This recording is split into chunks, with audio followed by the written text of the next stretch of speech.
Too dirty to touch, the prison cell was cold. Metal walls, flickering lights, and a smell that made even soldiers cover their faces. In the far corner, chained and shaking, sat a girl. She wasn't human. Her skin, once a soft purple, was now covered in layers of dirt, blood, and old scars. Her hair was matted, her eyes dull. She looked like a creature forgotten by time or dead than alive. No one went near her. Not the guards, not the other prisoners. They called her cursed. They said she was too dirty to touch. They didn't even give her a name. Then one day, a human walked in. Commander Jace Rayner, part of an Earth salvage and peacekeeping crew, was exploring the remains of an abandoned alien war station. He wasn't expecting to find survivors, especially not in the old slave blocks, but the moment he entered that cell, he felt it. Someone was still alive. His boots echoed as he stepped closer. A few alien guards warned him. "Don't go near her," one hissed. "She's dangerous." Jace didn't listen. The girl didn't move. She didn't speak. Her body trembled slightly, but her eyes stayed down. She expected pain. Another kick. Another insult. But instead, the human kneeled. Jace slowly removed his gloves and reached out. "Hey," he whispered, "it's okay. I'm not here to hurt you." Everyone watching held their breath. The girl flinched. His hand brushed her arm. No screaming, no explosion. No attack. Just silence. And for the first time in years, someone touched her without fear. The other guards stepped back. "Are you crazy?" one shouted. "She's infected, cursed, filthy." Jace looked at them. "She's not cursed, she's hurt." The girl slowly looked up. Her eyes, golden under the dirt, met his. And in that one moment, everything changed. Jace gently unlocked her chains. They clanged to the floor. She didn't try to run. She didn't understand what was happening. She had forgotten what kindness felt like. When Jace picked her up in his arms, she was lighter than he expected. Bones. Skin. That's all she was. But he didn't hesitate. He didn't cover his nose. He didn't throw her away. He carried her like someone precious. As they walked out, the guards whispered, "Why would a human touch that? He'll regret it. She's not worth saving." But Jace didn't look back. He took her to his ship, the Starfire. A small, clean medical room was waiting. He laid her on the table and called the AI assistant. "Begin medical scan. Full detox." The machine beeped. "Warning. High levels of physical trauma. Malnutrition. No signs of infection. Subject is stable, but weak." Jace sighed in relief. "So, she's not sick?" "Negative. Just dirty." The girl watched him silently. Still no words. But her fingers clutched the blanket he gave her, like it was the first soft thing she'd ever felt. He smiled. "We'll get you cleaned up. Don't worry." He brought warm water, gentle soap, and a soft cloth. He didn't ask anyone else to do it. Slowly, carefully, he began to wash away the years of pain. As the dirt fell away, her skin began to shine faint purple with lines that shimmered like starlight. She wasn't a monster. She was beautiful. Hidden under filth and fear. Jace paused. "What's your name?" She didn't answer. "Can you understand me?" She blinked once. A small nod. "All right then," he smiled. "Until you tell me your real name, I'll call you ... Nova." The girl blinked again. Something flickered in her eyes. Confusion. And maybe something else. Hope. That night, she lay in the medical bed, wrapped in a clean blanket. For the first time in years, no chains, no cage. Just silence and the hum of a safe ship. Jace sat nearby, watching her sleep. His thoughts were spinning. Who was she? Why did everyone fear her? And what happened to her before he found her? He didn't know yet. But one thing was clear, this girl wasn't just another alien prisoner. She was special. Nova didn't move when she woke up. She wasn't in chains. That alone confused her. The ceiling above her was smooth, white, and clean. No rust, no mold. No shadows hiding pain. She could hear the soft hum of machines and feel a warm blanket around her body. She had dreamed she was free. But now, eyes open, she feared the dream had tricked her. Then the door opened. The human stepped in. Jace Rayner carried a tray with water, something soft folded on top, and what looked like a small bottle. He placed it gently on the table next to her, not making a sound. He noticed she was awake. Their eyes met. Nova quickly looked away, but Jace didn't come closer. He sat on a small chair, a careful distance away, like someone approaching a wild animal, not with fear, but respect. "I brought you fresh clothes," he said calmly. "And a towel. I thought maybe you'd like a bath." Nova didn't speak. She didn't understand why this human was being kind. Kindness never lasted. It was always a trap. A trick before more pain. Jace seemed to sense her fear. "I won't touch you unless you say it's okay," he added. "I'm not here to hurt you." Silence. Then, very slowly, Nova sat up. Her bones cracked as she moved too long without real rest. Her body trembled from weakness, but her eyes held a strange light now. Something alive. Jay stood and walked to the side of the room. A small, enclosed wash station unfolded from the wall like a tiny shower booth, with steam gently rising from inside. He turned a few knobs, tested the water, and stepped back. "It's warm," he said. "It's clean, just for you." Nova looked at the bath, then at her hands, caked in old blood. Her fingers, once elegant, were thin and cracked. She touched her hair so tangled it felt like ropes. Did he really think she deserved this? She stood slowly, holding the blanket tightly around her. Jace didn't watch her undress. He turned his back, facing the door, giving her full privacy. He heard the quiet sound of water running, a splash, then nothing. Minutes passed. Then a voice. Quiet, raspy, barely more than a whisper. "Why?" Jace turned, surprised. Nova stood inside the shower, the blanket gone, her skin still dripping. Her body, though thin and scarred, looked less like a prisoner and more like a person now. Her voice was weak, but her eyes were stronger. "Why? Are you doing this?" she asked again, slower this time. Jace didn't answer right away. He looked at her, not with pity, but with something like warmth. Because someone should have. A long time ago. Nova blinked. The answer made no sense to her. "Everyone was afraid of me," she said. "They said I'm not real. That I'm made." Jace nodded. "I've heard the stories. That you're a weapon. A cursed thing. Is that true?" She lowered her head. "I don't know." Jace stepped closer, but not too close. "Even if it is, you're still a person." She looked up, confused. "I don't understand." "You don't have to yet," he said. "Just rest. Heal. We'll figure it out together." Nova sat down again, wrapping herself in the towel. Her hand shook, but it wasn't from fear this time. It was something deeper. Something new. Safety. After so many years in darkness, her body didn't know how to respond to warmth. Her mind couldn't trust it, but still.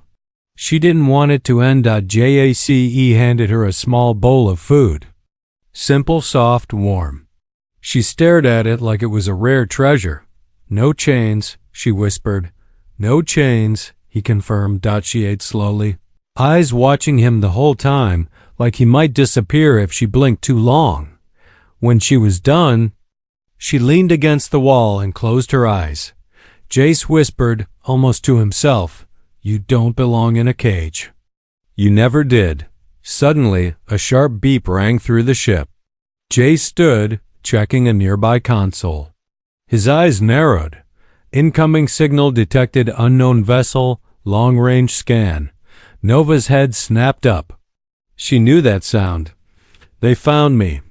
She whispered. Jace turned toward her. Who? She didn't answer. Her body stiffened. Her eyes full of terror again. The ones who made me, she said. Jace took a deep breath. This wasn't just about a rescue. This girl, Nova, was more than just a survivor. She was being hunted, and now so was he. The stars outside the ship shimmered in silence, but inside the starfire, the air was heavy. The signal from the unknown vessel was still faint, still far, but it was closing in. Jace sat at the control panel, eyes fixed on the data screen, his jaw tight.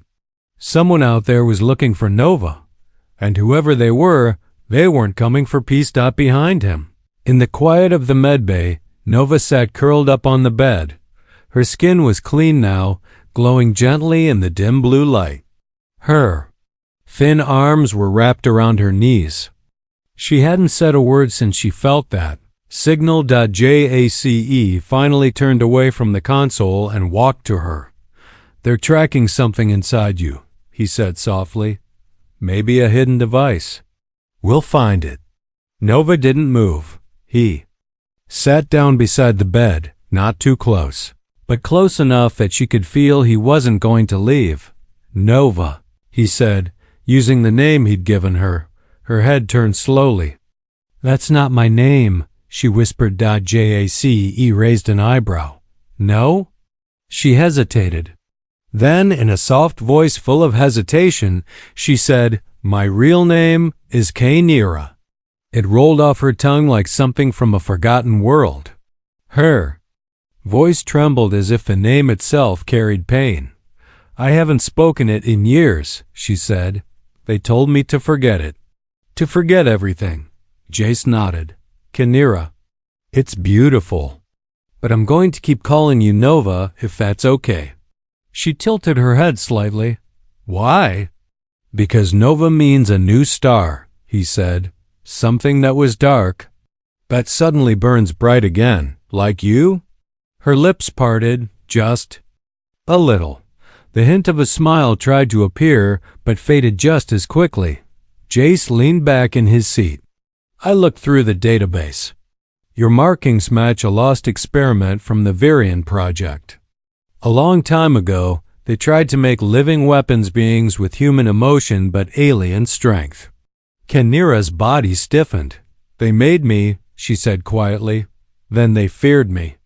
They locked me away because I didn't follow orders. Jace's voice was calm. Because you had a heart, she nodded. I cried after my first mission. I helped instead of destroying. They said that made me weak, flawed. They were wrong, Jace said firmly. She looked at him, and for the first time, her eyes didn't just show fear. They showed curiosity. A question that had been buried deep. Could she really be more than what they said she was? The computer beeped again. Jace checked it quickly. New alert, he said. Your face just triggered a bounty match. Galactic Net tagged you as weapon class asset, escaped experiment number 09KN. Kainira didn't seem surprised.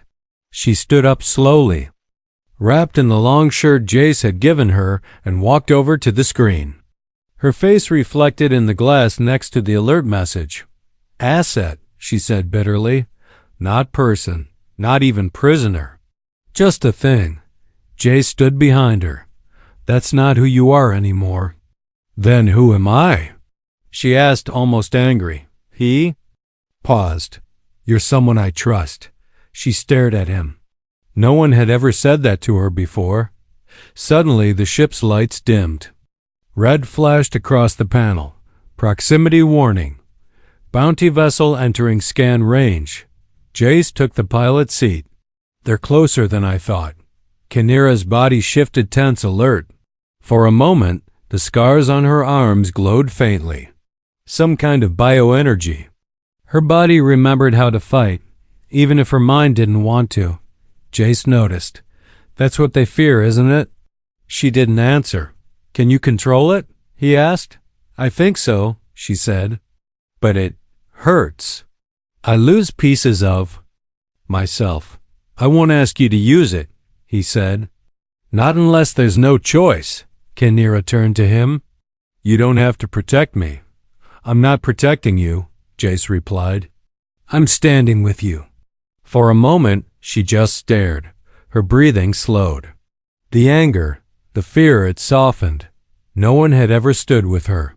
They had only ever stood above her, or against her. Then she said something strange. You're the first one who asked for my name. Do you know how powerful that is? Jace looked confused. They erased it from every file, from every record. They wanted to make me forget. But when someone says your name, it's like being seen again. She stepped forward, closer than before, and placed her hand on his chest. You see me, Jace. That's why they're afraid. Behind them, the ship trembled slightly. The bounty vessel had locked onto their position. Jace narrowed his eyes. Then let them come. The bounty ship hovered in orbit, silent and menacing like a shadow waiting to fall. Inside the Starfire, the air was tense but calm.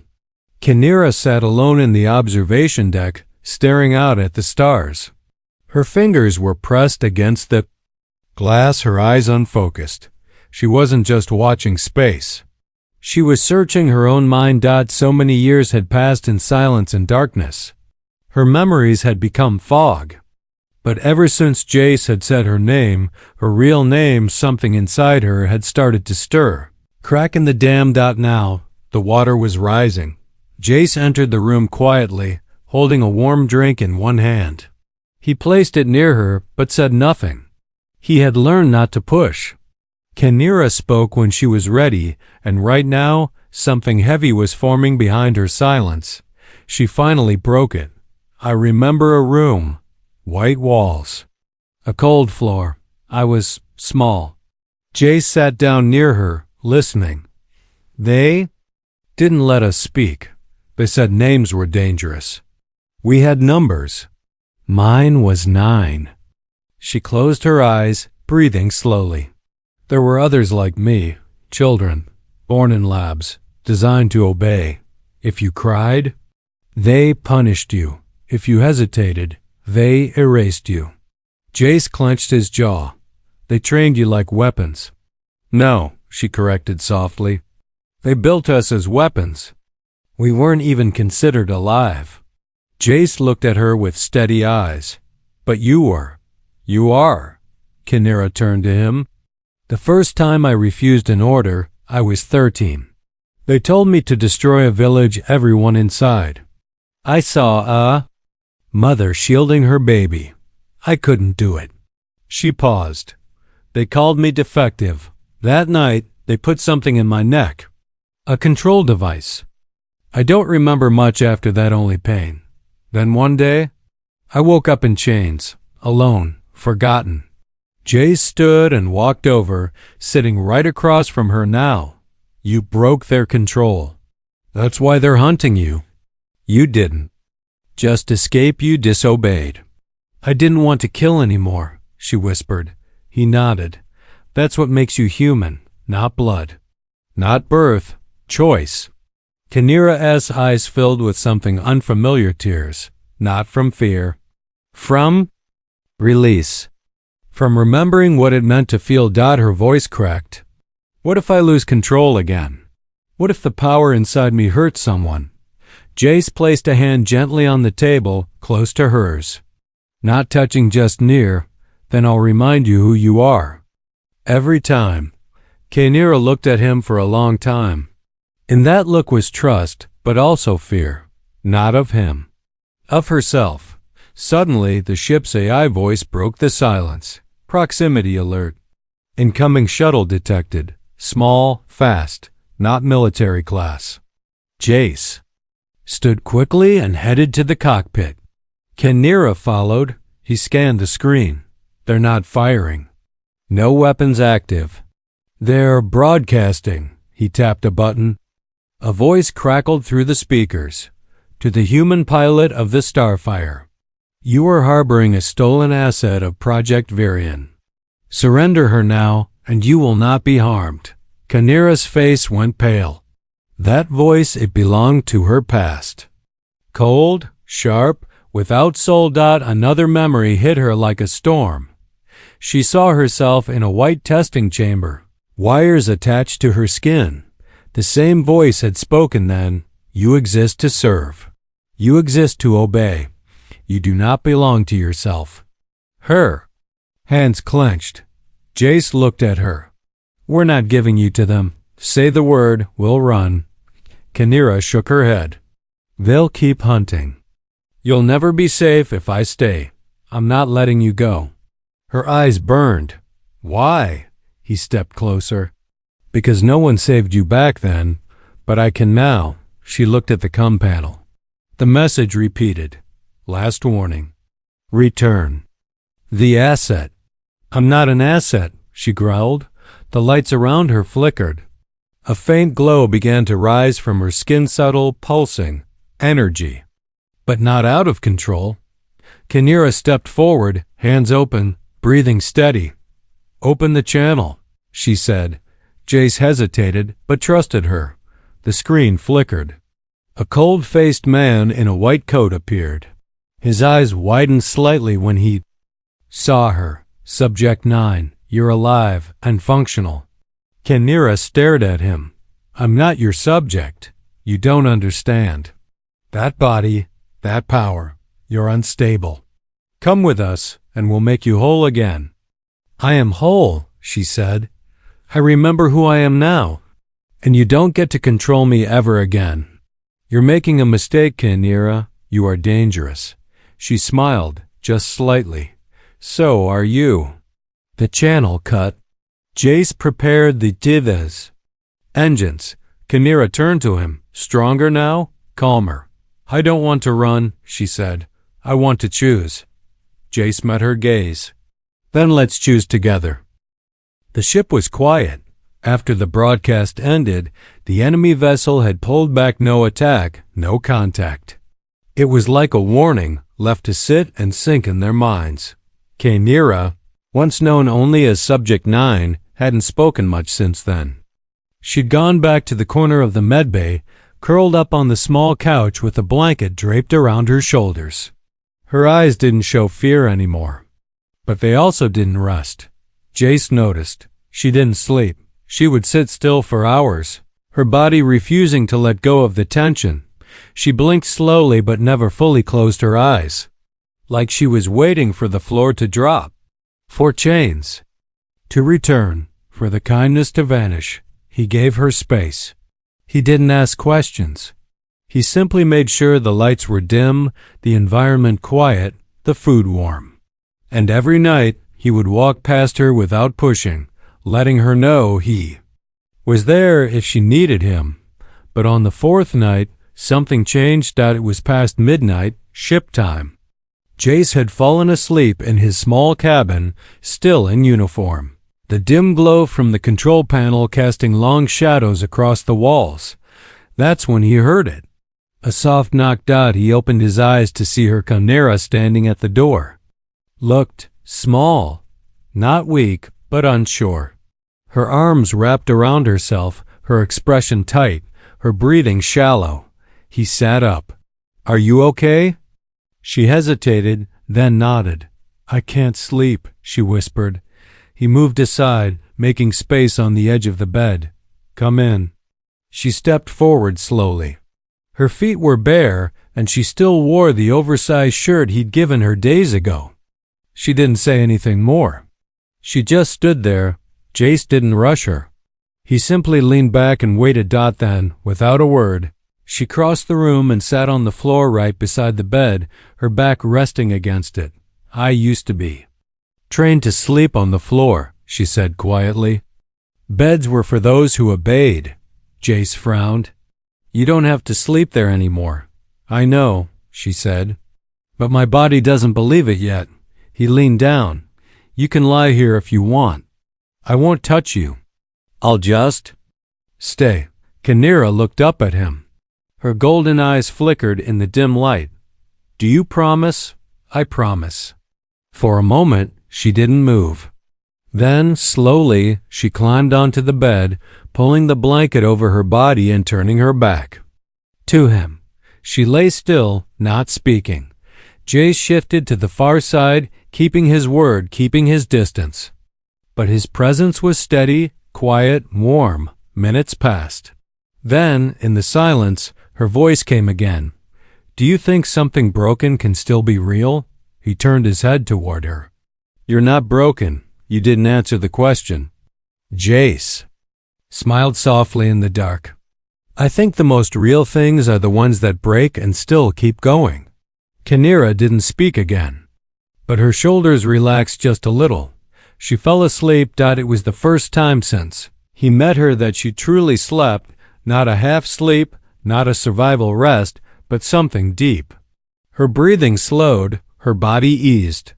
She trusted the room enough to let go. Jace lay awake for a while, just watching the ceiling, listening to her steady breaths. Something about her presence filled the room like gravity quiet. Intense, impossible to ignore. She wasn't just a runaway experiment. She wasn't a weapon. She was someone who had never been given a chance to be human. And now she was starting to take that chance for herself. When morning came, Kynira was still asleep.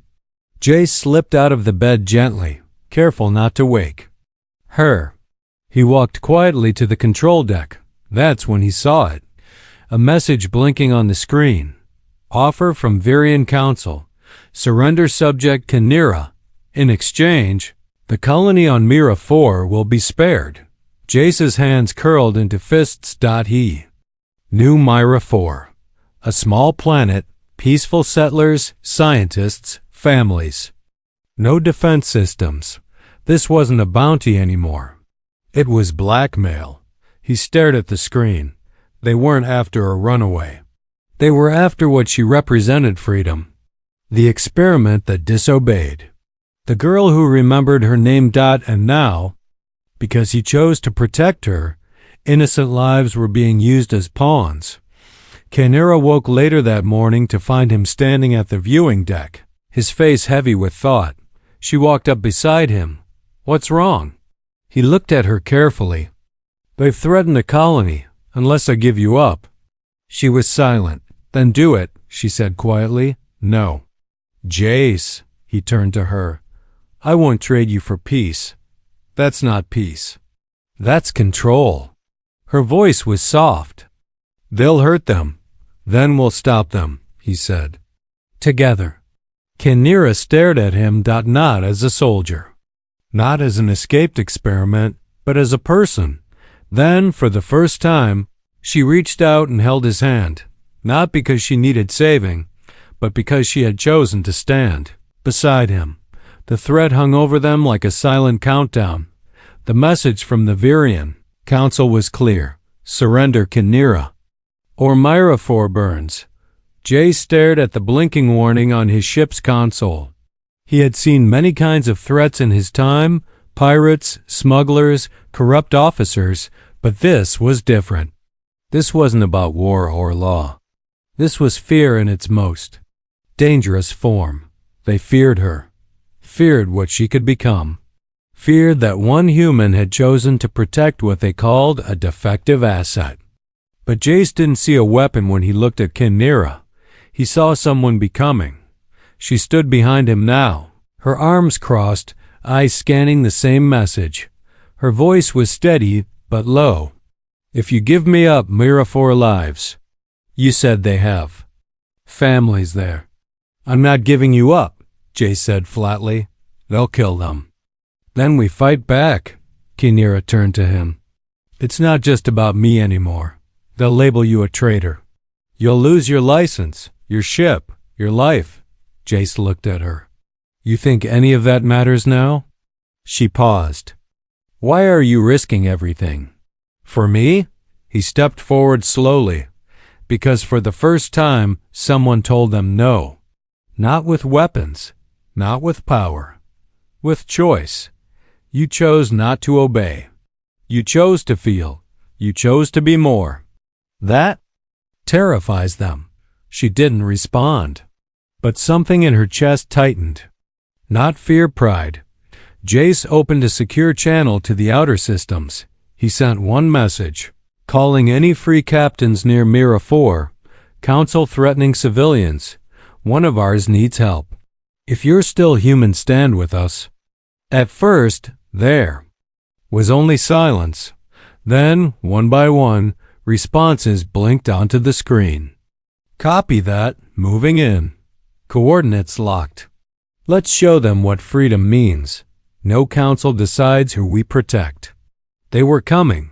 Freelancers, traders, outcasts, humans from across the stars who had once fought wars together. Now they would fight again, not for gold or glory, but for a single girl who dared to live. By the time the Starfire reached Mira 4's orbit, 4 more ships had arrived. Not warships, cargo freighters, science vessels, rescue crafts, but every one of them armed. Every one of them crewed by people who had made their own choices. Nira stood in the cockpit beside Jace. Her hands trembled, not from fear, but from something she hadn't felt in years. Belonging. For the first time, someone was standing for her, not because of her power, but because of who she was becoming. But the Virian response came quickly. A massive cruiser emerged from hyperspace above the colony, dwarfing the tiny group. Unknown vessels.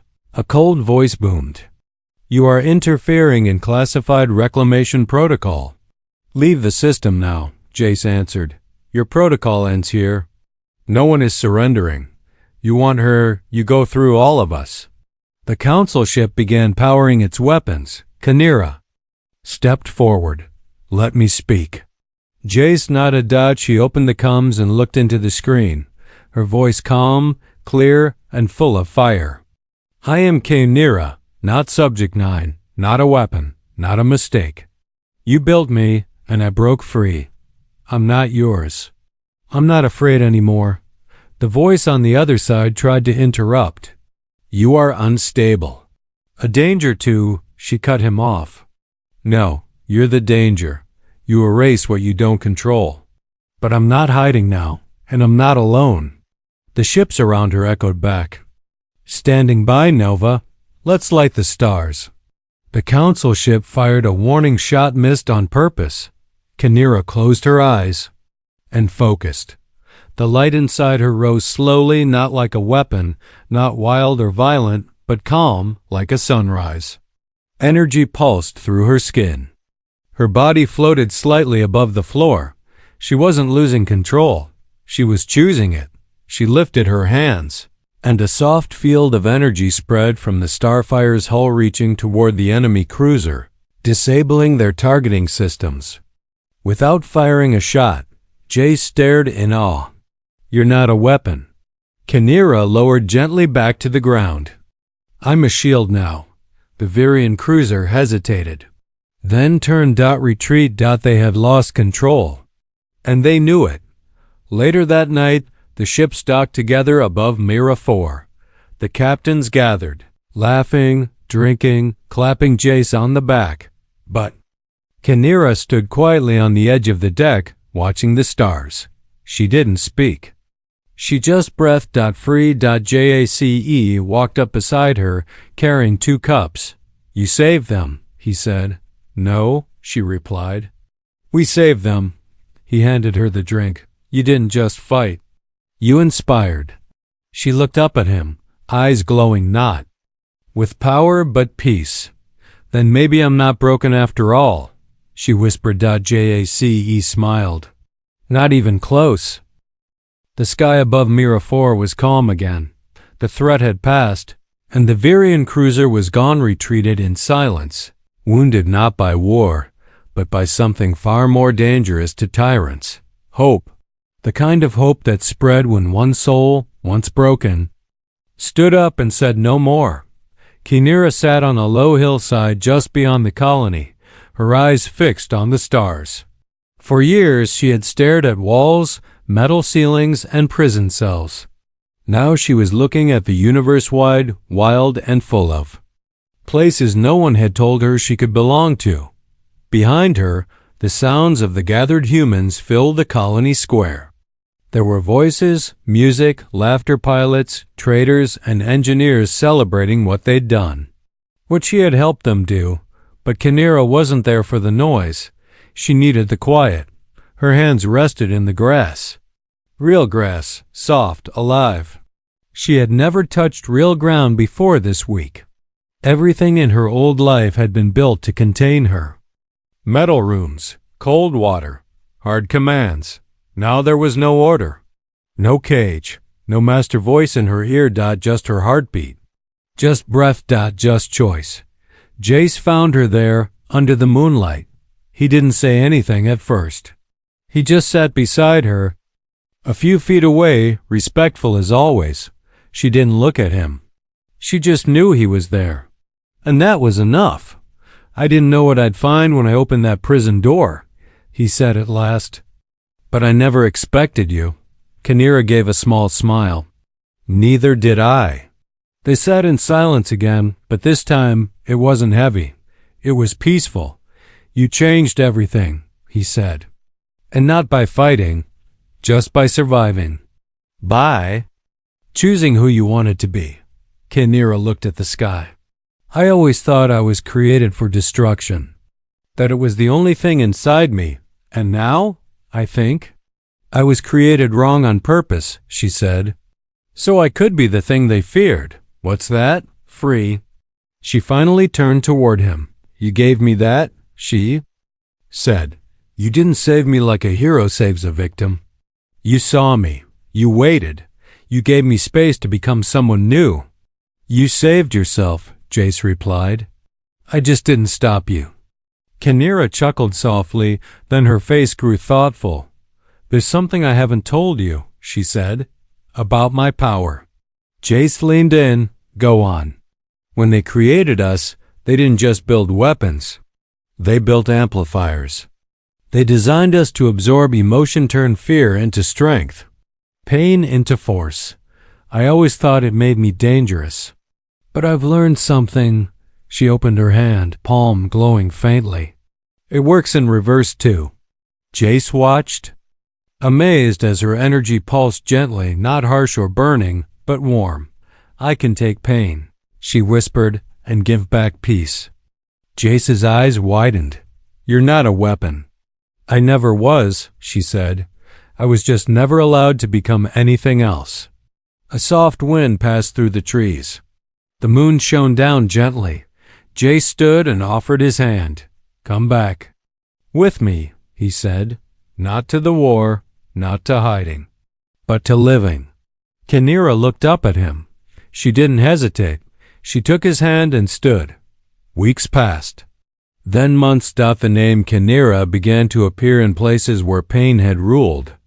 Settlements damaged by war, refugee colonies, quiet planets with wounded hearts. Wherever she went, people healed a little faster. Not just because of her power, but because of her presence. She didn't save everyone. She didn't need to. She was a reminder that healing was possible, that identity wasn't given. It was chosen. On a quiet evening aboard the Starfire, Kynera stood at the window again, watching a nebula swirl in colors no human eye could name. Jace walked in behind her, holding 2 mugs of something warm. You've changed the galaxy. You know, he said. Kynera shook her head gently. No, I just changed myself. The rest followed. He handed her the mug. She took it with a smile. He glanced at her. Do you ever wonder what would have happened if I hadn't opened that cell? She turned to him, voice soft and certain. You would have kept walking, but someone else would have stopped. Because there will always be one person who looks at the dirt and sees the star underneath. Jace reached out, brushed her hair gently behind her ear. You were never too dirty to touch, he said. You were just waiting for the right hands. She smiled. Then, quietly, she rested her head on his shoulder, not because she was tired, but because she was finally truly at peace.